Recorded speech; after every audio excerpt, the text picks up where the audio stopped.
Iran has tonight banned the foreign media from what it's declared are unauthorised rallies. At the same time, there are reports that unrest over the weekend's election results has spread to centres outside Tehran. The sweeping new restrictions on overseas reporters came as opposition demands for the vote to be annulled were rejected. But Iran's Guardian Council has offered to recount disputed ballots, although millions of votes may have already disappeared. Tonight's developments come a day after massive rallies in Tehran in which 8 people died. More demonstrations were planned for today, as Middle East correspondent Ben Knight reports from the Iranian capital. The government declared this protest illegal, but it didn't stop opposition supporters from turning out to Iran's biggest protest rally in 30 years. The rally had been cancelled on reports that police had been authorised to use live ammunition, but the demonstrators weren't deterred. And for the first time, the police just let them march. The line of protesters was 9 kilometres long. By some estimates, hundreds of thousands of people came out to demand that their votes be counted.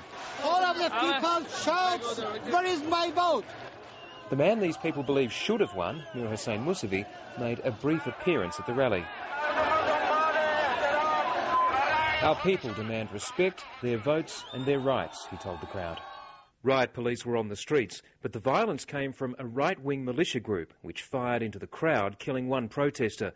A short time ago, Iran's state media reported that 7 more people had been killed overnight. Already, this movement is having an impact. The normally intransigent Supreme Leader has made a concession, ordering an investigation of this disputed election. And the Guardian Council has offered a recount of any ballots the opposition disputes. But there are no concessions for journalists trying to report on this story. Foreign media have been made into a target by Mahmoud Ahmadinejad, who's accused them of inciting the unrest. One of the regime's main targets has been the BBC's recently established Persian language service, BBC Farsi. It began transmitting its satellite news service into Iran just a few months ago. And in this crisis, it's been heavily used by people inside the country to get their message out. It's banned in Iran. The government sees it as a tool of the old colonial power, Great Britain. The Voice of America or the BBC, they don't really want Mr. Ahmadinejad to exist here.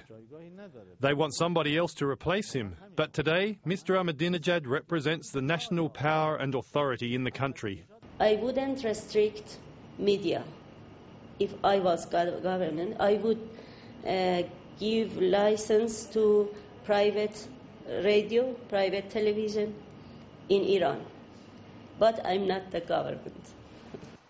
If those who are marching on the streets get what they want, they may soon be able to say it more openly. Ben Knight, Lateline.